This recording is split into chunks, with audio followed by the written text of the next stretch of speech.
ദിലീപേട്ട എവിടെ? ദിലീപേട്ട ഇവിടെ.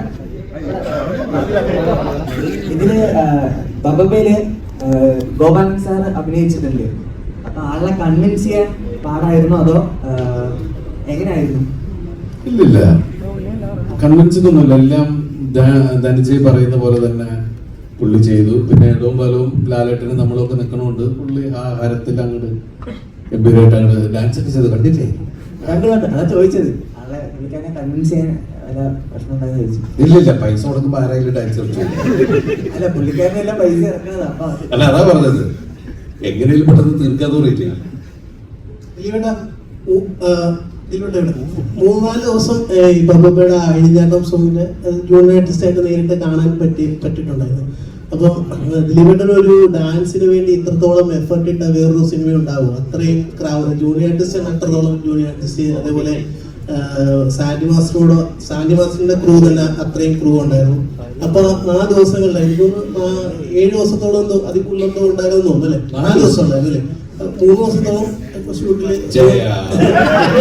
3 ദിവസം അതിനകത്ത് ജൂനിയർ ആർട്ടിസ്റ്റായിട്ട് നേരിട്ട് കാണാൻ പറ്റി. അപ്പൊ അത്രത്തോളം ഒരു എഫേർട്ട് മറ്റേതെങ്കിലും ഒരു ഡാൻസ് സീനിന് കൊടുത്തിട്ടുണ്ടോ എന്ന് എനിക്കറിയില്ല. ആ ദിവസങ്ങളിലെ ഒരു എക്സ്പീരിയൻസ് എന്തെങ്കിലും ഒന്ന് ഷെയർ ചെയ്യാൻ പറ്റുമോ? അല്ല, സാൻഡി മാസ്റ്റർ വന്ന് പഠിപ്പിക്കുന്നു, ഇപ്പുറത്ത് ലാലേട്ടൻ പഠിക്കുന്നു. നമുക്ക് പഠിച്ചേ പറ്റുള്ളൂ. കാരണം വെച്ചിട്ടുണ്ടെങ്കിൽ പിന്നെ 2 പേരും അത്ര യൂണിഫോമിൽ ചെയ്യണം. ഇവരാണ് ഭയങ്കര ഷാർപ്പായിട്ട് പഠിപ്പിക്കുന്നു. ലാലേട്ടൻ എന്ത് ചെയ്യുമ്പോഴും അതിനൊരു ഗ്രേസ് ഉള്ള ഒരാളാണ്. അപ്പൊ നമ്മൾ അത് രണ്ടും നോക്കിക്കണ്ട് ചെയ്യുക എന്ന് പറയുന്നൊരു കാര്യമുണ്ട്.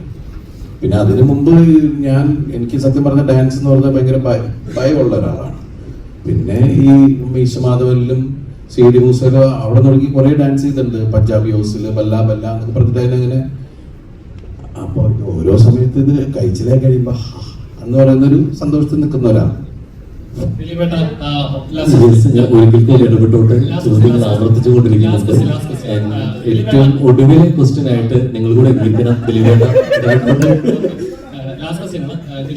മലയാളത്തില് ഒരേപോലെ ചിരിപ്പിക്കുകയും ചിന്തിപ്പിക്കുകയും ചെയ്യുന്ന ഒരു കലാകാരനായിരുന്നു ശ്രീനിവാസൻ സാർ. അദ്ദേഹം ചെയ്തിരിക്കുന്ന സിനിമകളിൽ വേറൊരു മറ്റൊരു കമ്പയർ ചെയ്യാൻ പോലും പറ്റത്തില്ല. അതേപോലെ ആണ് അദ്ദേഹത്തെ ലെജൻഡാണ്. ഇന്നും റെഫർ ചെയ്യുന്ന സിനിമകളിലെ സ്ക്രിപ്റ്റ് എന്ന് അദ്ദേഹത്തിന്റെ സ്ക്രിപ്റ്റാണ് നമ്മൾ റെഫർ ചെയ്യുന്നത്. അപ്പം ഇനി അങ്ങനത്തെ ഒരു സിനിമകൾ അതേപോലെ ചിന്തിപ്പിക്കുകയും ഇന്നത്തെ ഒരു സൊസൈറ്റിയിൽ അതേപോലെ സിനിമകൾ മിസ് ചെയ്യുന്നുണ്ട്. അദ്ദേഹത്തിനെ കുറിച്ച് ഒരു ഓർമ്മ എന്തെങ്കിലും പറയാൻ പറ്റുമോ സാർ? അല്ല, അദ്ദേഹം നമ്മുടെ മലയാള സിനിമയ്ക്ക് കിട്ടിയ ഏറ്റവും മറ്റുള്ള ഇതുപോലെ ഒന്നല്ല വെച്ചാൽ റൈറ്റർ എന്നുള്ള രീതിയിൽ അദ്ദേഹം ഉണ്ടാക്കിയിരിക്കുന്ന സിനിമകളിലൂടെ വന്നിരിക്കുന്ന കഥാപാത്രങ്ങൾ സമൂഹത്തിലെ ആക്ഷേപഹാസ്യത്തിൽ നമ്മളെ ചിരിപ്പിക്കുകയും ചിന്തിപ്പിക്കുകയും ചെയ്തിട്ടുള്ള ഒരാളാണ്. ജെന്യുവനായിട്ടുള്ള ഒരാൾ, മനുഷ്യ സ്നേഹി, പിന്നെ നല്ല ചങ്കൂറ്റ ഒരാളും, പിന്നെന്താ പറയാ, അത്രയും ഡിഫറെൻ്റ് ആയിട്ടുള്ള സിനിമകൾ, നല്ല കലാസ്വാദകൻ, presence of mind, humour sense. അത് എനിക്കറിയില്ല ഇനി അങ്ങനെ ഒരു അവതാരം ഉണ്ടാവുമോ എന്നൊന്നും അറിയില്ല. പക്ഷെ ഞാൻ വളരെ ഭാഗ്യവാനാണ് ആ കാര്യത്തിൽ. ഞാൻ അസിസ്റ്റന്റ് ഡയറക്ടറായി തുടങ്ങിയ ആ സമയം മുതലുള്ള ഒരു അടുപ്പുണ്ട്. അദ്ദേഹം എല്ലാ തരത്തിലുള്ള സിനിമകളെയും ഉൾക്കൊണ്ടിട്ടുള്ള ഒരാളാണ്. ഒരിക്കൽ പാസഞ്ചർ എന്ന് പറഞ്ഞ സിനിമയുടെ കഥ വന്നപ്പോൾ എന്നെ വിളിച്ചിട്ട് ദിലീപ് ഒരു വേറെ ടൈപ്പ് സംഭവം വന്നിട്ട് കേട്ടു നോക്കൂ, എന്നിട്ട് അത് ഓക്കെ ആണെങ്കിൽ നമുക്ക് പിടിക്കാം. അപ്പം എൻ്റെ അടുത്ത് ഞാൻ കഥ പറഞ്ഞ് കേട്ടപ്പോൾ ഇത് വേറെ തരത്തിൽ എനിക്ക് തോന്നുന്നു ന്യൂ ജനറേഷൻ സിനിമയുടെ തുടക്കം ആ സിനിമയാണ് പാസഞ്ചർ. ആ പാസഞ്ചർ എന്ന് പറഞ്ഞ സിനിമയിൽ വേറെ തരത്തിലുള്ള അതിനും ഈ സ്ക്രിപ്റ്റിലും ഒക്കെ ശ്രീനേട്ടൻ്റെ സൂപ്പർവൈസേഷൻ എന്ന് പറയുന്ന പോലെ കയ്യും ഒക്കെ ഉണ്ട് ആ സിനിമയിൽ.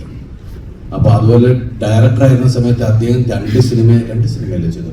ആ 2 സിനിമയും നമുക്ക് എടുത്തു വെക്കുന്ന 2 സിനിമകൾ തന്നെയായിരുന്നു.